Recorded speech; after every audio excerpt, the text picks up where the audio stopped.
여기 평생을 흙과 함께 살아온 두 분이 계십니다. 새벽 이슬을 맞으며 밭을 갈고 뙤약볕 아래 김을 매며 자식들을 키워냈습니다. 땅에 새겨진 깊은 고랑처럼 두 분의 얼굴과 손에는 정직한 세월의 흔적이 고스란히 남아 있습니다. 그렇게 바쳐 일군 농가 밭, 그리고 통장 한편에 조심스럽게 모아둔 얼마간의 돈. 젊었을 땐 그저 든든하기만 했던 그 숫자들이 이제는 밤잠을 설치게 하는 무거운 질문이 되어 돌아옵니다. 여보, 우리 이 돈 어떻게 해야 할까? 글쎄 말이오. 이른 후반, 하루가 다르게 삐걱거리는 몸은 마음을 조급하게 만듭니다. 병원에 가야 할 날은 점점 늘어나고 약봉지는 쌓여만 갑니다. 혹여나 큰 병이라도 얻어 자식들에게 짐이 될까 두렵고, 그렇다고 평생 모은 이 돈을 자식들에게 섣불리 나눠주자니 더 큰 두려움이 마음 한구석에서 고개를 듭니다. 만약 이 돈이 없어지면 자식들의 발길도 뜸해지지 않을까? 우리가 정말로 아프고 힘없을 때 짐처럼 여기지는 않을까? 이것은 단순히 돈에 대한 욕심이나 자식에 대한 불신이 아닙니다. 이것은 마지막 순간까지 인간으로서의 존엄을 지키고 싶은 간절한 외침이며, 조건 없는 사랑을 주었던 자식들에게 혹시나 서운한 마음을 갖게 될까봐 두려워하는 세상 모든 부모의 가장 깊고 슬픈 고민입니다. 오늘 우리는 이 눈물 섞인 질문 앞에 함께 서보려 합니다. 평생을 바쳐 모은 부모님의 마지막 자산을 어떻게 지혜롭게 사용해야 자녀를 향한 사랑과 내 삶의 존엄, 그 어느 것 하나 놓치지 않고 삶의 마지막 페이지를 아름답게 장식할 수 있을까요? 이것은 단순한 재테크 이야기가 아닙니다. 우리 모두의 부모님, 그리고 언젠가 부모가 될 우리 자신을 위한 삶의 가장 중요한 지혜에 대한 이야기입니다. 부모님께 돈이란 무엇이었을까요? 그것은 굶주림을 면하게 해준 밥이었고, 자식의 등록금을 해결해준 희망이었으며, 가족의 울타리를 지켜준 방패였습니다. 돈은 곧 힘이었습니다. 그래서일까요? 우리는 나이가 들수록 수중에 남은 마지막 돈을 혹시 모를 상황에 대비하는 무기처럼 여기게 될 때가 있습니다. 이 돈이 있어야 자식들이 나를 무시하지 못하지. 이 돈이라도 쥐고 있어야 내 말에 귀를 기울이지. 이 생각의 뿌리에는 깊은 불안감이 있습니다. 내가 늙고 병들어 쓸모없어지면 자식들에게 버림받을지도 모른다는 원초적인 두려움입니다. 너무나 인간적이기에 차마 누구도 탓할 수 없는 슬픈 마음입니다. 하지만 오늘 우리는 그 생각의 방향을 조금 바꿔보려 합니다. 부모님의 마지막 남은 돈은 자식의 효심을 통제하기 위한 무기가 되어서는 안 됩니다. 그것은 부모님 자신을 끝까지 지켜줄 최후의 보루가 되어야 합니다. 보루란 무엇입니까? 적과 싸우기 위한 공격 기지가 아니라 어떤 외풍에도 흔들리지 않고 나 자신을 안전하게 지키기 위한 견고한 성체입니다. 자, 지금부터 종이와 펜을 꺼내 함께 계산해 봅시다. 이것은 자식들에게 얼마를 줄지 계산하는 것이 아닙니다. 두 분께서 남은 생을 그 누구에게도 손 벌리지 않고 당당하고 편안하게 보내기 위해 필요한 존엄 비용을 계산하는 것입니다. 첫째, 앞으로 예상되는 생활비입니다. 매달 필요한 식비, 공과금, 교통비 등 최소한의 품위를 유지하는 데 필요한 돈입니다. 둘째, 예측 불가능한 의료비입니다. 지금 드시는 약값은 물론 혹시 모를 큰 수술이나 입원에 대비한 비상자금입니다. 이것은 선택이 아닌 필수입니다. 셋째, 가장 중요할 수 있는 간병비입니다. 만약 거동이 불편해져 누군가의 도움이 필요할 때 자식들에게 온전히 기댈 수는 없습니다. 자식들도 각자의 삶이 있고 그들에게 부모를 간병하는 일은 사랑만으로는 감당하기 힘든 현실적인 고통이 될 수 있습니다. 필요할 때 요양보호사의 도움을 받거나 좋은 요양시설에 입소할 수 있는 자금은 자식들에게 부담을 주지 않으면서 나의 마지막 존엄을 지키는 가장 현실적인 방법입니다. 이 존엄 비용을 모두 계산하고 그 금액만큼은 통장에 절대 사용 불가라는 이름표를 붙여두십시오. 이 돈은 자식들을 위한 돈이 아닙니다. 상속 재산도 아닙니다. 이것은 평생 고생한 부모님 자신을 위한 마지막 선물이자 남은 생의 품위를 지켜줄 가장 든든한 보루입니다. 이 보루가 튼튼하게 세워지고 나면 마음속에 가장 큰 불안이 사라집니다. 더 이상 돈을 무기 삼아 자식들의 눈치를 볼 필요가 없습니다. 돈으로 사랑을 시험하려는 초조함에서 벗어날 수 있습니다. 오히려 그때 비로소 진정한 사랑의 관계가 시작됩니다.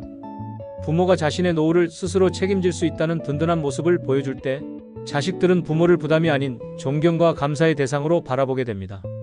돈 때문에 얽혔던 불안한 관계가 순수한 사랑과 존중의 관계로 회복되는 것입니다. 기억하십시오.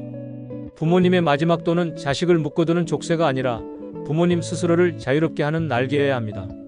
한국의 부모님들은 유독 돈 이야기에 서툽니다. 평생 자식을 위해 헌신했지만 정작 자신의 재산이나 노후 계획에 대해서는 입을 굳게 닫습니다. 그러다 어느 날 갑자기 일방적으로 통보하곤 합니다. 내가 가진 땅은 큰아들에게 줄 것이다. 너희 사업 자금으로 이만큼 떼어주마. 혹은 반대로 자식들이 재산에 대해 물어보면 불같이 화를 내십니다. 내가 죽기라도 바라는 거냐? 벌써부터 재산에 눈이 멀었구나. 이 모든 소통의 부재가 오해를 낳고 형제간의 우애에 금이 가게 만들며 부모와 자식 사이를 멀어지게 합니다. 자식들이 정말 궁금한 것은 부모님의 재산 액수가 아닐지도 모릅니다. 그들은 부모님의 계획과 생각을 알고 싶은 것입니다. 부모님이 어떤 노후를 꿈꾸시는지, 어떤 어려움을 걱정하시는지, 그래서 자신들이 무엇을 도와야 할지 알고 싶은 것입니다. 그래서 두 번째 지혜의 주머니는 바로 현명한 소통입니다. 이제는 일방적인 통보가 아닌 마음을 터놓는 상의의 자리를 마련해야 합니다. 가족회의라고 해서 거창할 필요는 없습니다. 모든 자녀가 모인 편안한 저녁 식사 자리면 충분합니다. 그 자리에서 아버님, 어머님께서 먼저 용기를 내어 말씀해 주시는 겁니다. 이렇게 시작해 보세요. 얘들아, 오늘 우리가 좀 중요한 이야기를 하려고 한다. 다름이 아니라 우리 둘의 남은 시간에 대한 이야기다. 그리고 솔직하게 하지만 담담하게 지금의 상황을 공유하는 겁니다. 첫째, 건강 상태를 공유하십시오. 사실 요즘 아빠가 무릎이 많이 안 좋고 엄마는 혈압이 높아서 병원에 자주 다닌다. 앞으로 얼마나 더 건강할지 솔직히 자신이 없구나. 이렇게 부모님의 약한 모습을 먼저 보여주는 것은 권위를 잃는 것이 아니라 자녀들에게 책임감을 일깨우고 마음의 문을 열게 하는 가장 효과적인 방법입니다. 둘째, 재정계획의 원칙을 공유하십시오. 모든 통장 내역을 공개할 필요는 없습니다. 하지만 우리가 첫 번째 지혜에서 이야기했던 존엄비용에 대한 계획을 설명해 주는 겁니다. 그래서 우리는 우리 둘이 아파서 병원에 가거나 누구의 도움을 받아야 할 때를 대비해서 이만큼의 돈은 꼭 가지고 있어야겠다고 결정했다. 이 돈은 너희에게 손 벌리지 않고 우리 힘으로 삶을 마무리하기 위한 마지막 자존심이란다. 셋째, 자녀들에 대한 사랑과 그들의 의견을 구하십시오. 그렇게 우리 노후 준비를 하고 나니 너희를 도와줄 수 있는 돈이 이 정도 남는구나. 너희들 사는 것도 팍팍하고 힘든 것 잘 안다. 그래서 이 돈을 어떻게 하면 너희에게 가장 지혜롭게 나눠줄 수 있을지 함께 상의하고 싶구나. 너희들의 생각이 듣고 싶다. 이런 대화가 오갈 때 어떤 일이 일어날까요? 자녀들은 더 이상 부모님의 재산을 막연히 기다리는 입장이 아니라 부모님의 노후를 함께 설계하는 동반자가 됩니다. 부모님이 저렇게 깊은 고민을 하고 계셨구나. 돈보다 부모님의 건강이 먼저구나. 우리에게 짐이 되지 않으려고 저렇게까지 애쓰시는구나. 이러한 이해와 공감대 속에서 이루어지는 재산 분배는 더 이상 다툼의 씨앗이 아니라 부모님의 사랑을 확인하는 감사의 과정이 됩니다. 두려워하지 마십시오. 침묵은 오해를 낳고 오해는 관계를 병들게 합니다.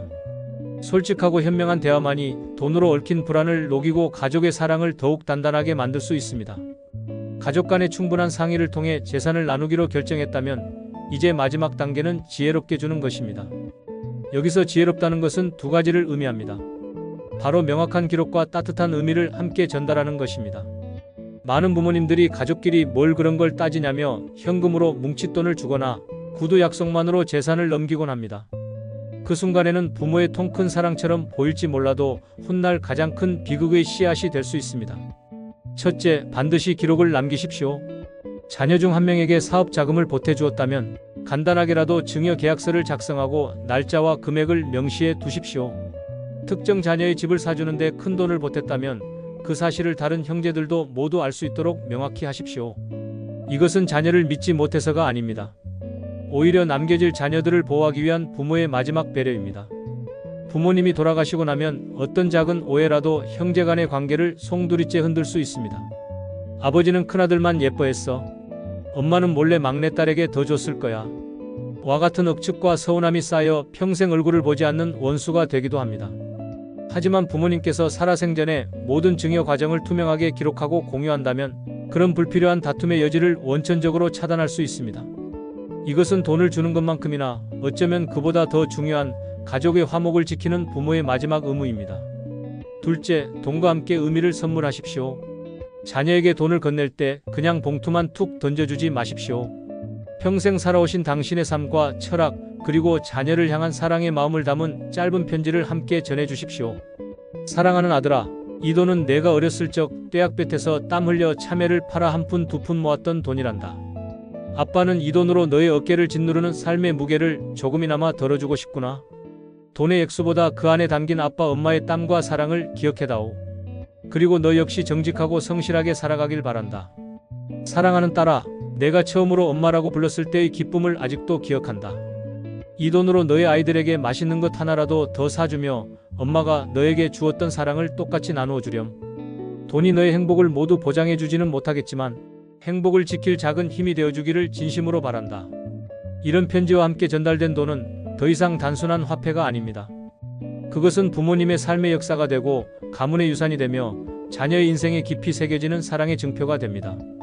자녀는 그 돈을 함부로 쓸 수 없을 것입니다. 돈을 쓸 때마다 부모님의 땀과 사랑을 기억하게 될 것입니다. 이것이야말로 진정한 의미의 산 교육이며 돈보다 더 위대한 정신의 유산을 물려주는 가장 아름다운 방법입니다. 오늘 우리는 부모님의 마지막 숙제에 대해 이야기했습니다. 첫째, 돈을 자식을 통제하는 무기가 아닌 나 자신을 지키는 최후의 보루로 삼으십시오. 둘째, 침묵과 통보 대신 솔직하고 따뜻한 상의의 자리를 마련하십시오. 셋째, 재산을 나눌 때는 명확한 기록과 함께 돈으로 살 수 없는 사랑의 의미를 함께 물려주십시오. 이 세 가지 지혜의 주머니는 비단 돈 문제에만 국한되지 않습니다. 이것은 내 삶의 마지막 순간까지 주도권을 잃지 않고 사랑하는 사람들과 아름다운 관계를 맺으며 한 인간으로서의 존엄을 지켜나가는 삶의 태도에 관한 이야기입니다. 어르신, 당신께서 평생 흘린 땀과 눈물로 쌓아 올린 그 모든 것들은 존중받아 마땅합니다.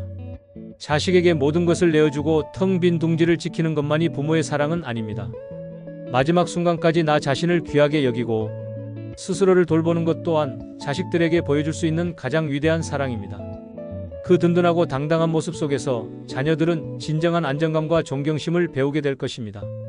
그리고 기억하십시오. 당신이 자녀들에게 물려줄 수 있는 가장 위대한 유산은 통장 속의 숫자가 아닙니다. 그것은 바로 어려운 시절을 꿋꿋하게 이겨낸 당신의 성실했던 삶 그 자체입니다. 정직하게 흘린 땀의 가치를, 가족을 위해 헌신했던 사랑의 모습을, 그리고 삶의 마지막까지 자신의 존엄을 지키려 노력했던 그 지혜로운 모습을 자녀들은 평생 가슴에 품고 살아갈 것입니다. 당신은 이미 충분히 잘 살아오셨습니다. 그러니 이제 그 누구의 눈치도 보지 마시고 당신 자신을 위해 가장 현명하고 당당한 선택을 하시길 바랍니다. 그 길의 끝에서 당신의 사랑은 더욱 깊고 영롱하게 빛날 것입니다. 당신의 이야기를 댓글로 남겨주세요. 저희가 함께 귀 기울여 듣겠습니다. 끝까지 들어주셔서 감사합니다. 구독과 좋아요 꼭 눌러주세요.